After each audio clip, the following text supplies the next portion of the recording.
Hey guys, Andrew Shrout here in the sideboard. I'm here with Braun-Duin. Hello. Season 1 points leader, and incidentally, GP New Jersey champion. Correct, yeah. A tournament that you won with Jeskai Stoneblade, so big shocker, you're running it back. I decided to run it back. Surprise, surprise, yeah. All right. So we'll kind of run through the cards really quickly. Swords of Plowshares, Lightning Bolt, Brainstorm, good cards. Yeah, like I made a slight change, and like I have a fourth Lightning Bolt instead of a second Plow because I'm expecting more combo and control decks in this tournament. So, you know, I made a few little metagame shifts, but for the most part, it's the same shell. Gotcha. Okay. 4 Ponder, 3 Spell Pierce, 2 Power Blast. These are the same flex slots you used at the GP. Yeah, like I have a third Spell Pierce because, again, I'm expecting a lot of control and combo decks. Okay. And I also have cut a little bit of one of the packages of the deck that basically gave me an extra slot, and I decided to play Spell Pierce, a third Spell Pierce as that card. Okay.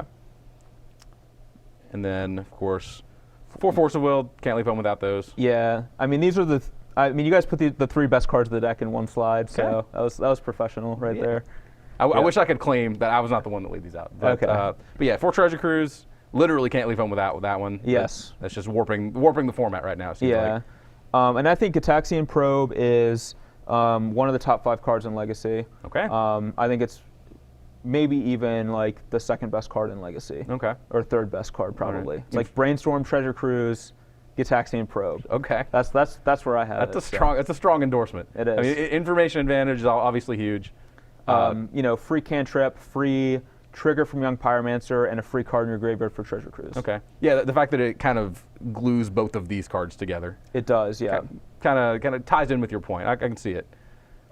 And then moving on to the threats. Yeah. So here, I guess you see that I cut 2 Stoneforge Mystics from the deck. Sure. So I'm down to just 2 Stoneforges and a Batterskull and 4 Young Pyromancers. Okay. This was actually a last-minute decision. I actually had 0 Stoneforges in the entire week of testing for this tournament. Okay. I wanted to try a list that was a much more spell dense. I had 4 Pyromancers and True Names as my only win conditions, and I had like Snapcasters, Dig Through Time, Thought Scours, and things like that.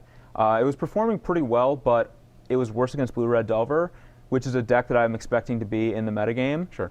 And I decided I had to go back to playing Stoneforge just to improve that matchup a little bit. Okay. So I added 2 and a Batterskull. Kind of halfway back. Yeah, I went half on the Stoneforges. All right. And then Snapcaster Mage, I guess, is the replacement for half of those Stoneforge Mystics. Right. I decided to keep the Snapcasters because I really enjoyed how they were playing. I will say this could be a little awkward because I haven't actually tested this specific list at all. Okay. But Snapcaster has been great in testing, so I'm hoping that he'll remain that way. Okay. And I also decided to cut the True Name Nemesis for Vendilion Click, mostly as a metagame nod to all the miracles and control decks that I'm expecting to see. Gotcha. All right, and then we have your mana base up on slides. It's a mana base. A lot of fetch lands. 10 fetches, 8 duels. All right. Pretty straightforward. Seems reasonable. You mentioned you're not playing any basics. Right. So the basic planes that was in the deck that I won the GP with was just really awkward for me a lot of times. I didn't really want to play with it. Okay. I felt it was necessary at that tournament as a nod to like Blood Moon, a card I expected people to play, and things of that nature. Okay. But I don't expect to get Blood Mooned or loamed or anything out of this tournament. Gotcha.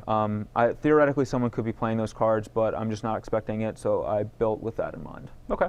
Before we get to the sideboard, I want to talk a little about what you expect the metagame to be. Okay. Of course, you know a lot of these players. Right. You could probably have made a list of all 16 of them and made some pretty educated guesses. I did, yes. Did you do that? I did do that, yes. All right. I figured. What are you expecting the field to look like? So I'm expecting to be a good number of like either Jeskai Stoneblade or Blue Red Delver players. Okay. I'm expecting that to be like 25, maybe like 33% of the tournament is going to be like people playing those kinds of decks. Okay. Past that point, I'm expecting like a number of Storm decks, Sneak and Show, and Miracles to be like another big portion of the deck or of the format. Okay. And then there's probably going to be a couple of random things like, I expect Ross to be on Elves, Tom Ross to be on Infect, things like that. A couple of Misers decks like that, but for the most part, combo decks like Storm and Sneak and Show, Miracles, and then fair decks like Jeskai Stoneblade. There are also a couple people who I put on Bug Delver as well. Okay. So that's basically where I'm at. All right. So sideboard is pretty scattered. There's a lot of one-ofs. Yeah. So basically, we'll just go through each card. and you'll kind of pitch it to me and say where you bring it in. Yeah, one of the beautiful things about playing 4 Brainstorm, 4 Ponder, 4 Probe, and 4 Cruise, draw a lot of cards. If there's one of in your deck and you need it, you can find it. You can find it, yeah. Okay. So Containment Priest is a card that I was really iffy on whether to play 1 or 2 copies, and I ended up just playing 1. This is for Sneak and Show and Elves, primarily. Gotcha. Could also be good against Dredge and things like that, but I'm not expecting a lot of Dredge. Okay. Council's Judgment is basically 4 True Name Nemesis, but it also doubles as an effective threat against Counterbalance on top. Okay.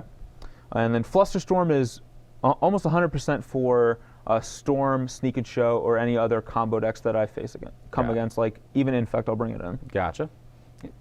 Surgical is mostly for Storm, but it's also just a good hedge in case someone does come with an unfair deck, like Dredge or something that uses their graveyard. It's also a good hedge if someone brings a Punishing Fire deck, where this deck's really weak to that kind of a strategy. Okay. Another Pyroblast just for the blue decks. Supreme Verdict is for Blue-Red Delver or other Jeskai Stoneblade decks where I like to bring in the card and then try to play a more controlling game and get them with it. Okay. And then Electrickery for Young Pyromancer primarily, but it's also good against Infect and Elves. Sure. And then 4 copies of Meddling Mage because this card is great. A 4 of to round things out. Okay. Yeah. This card is just great against so many different decks. Okay. It's fine against Miracles. It's fantastic against all the combo decks, and it's even good against things like Elves and Infect, where you can shut off some of their more powerful cards like Natural Order and Invigorate. All right. Well, this deck. Oh, we're actually not done. No, we're not done. Wait. There's a I was surprised me too.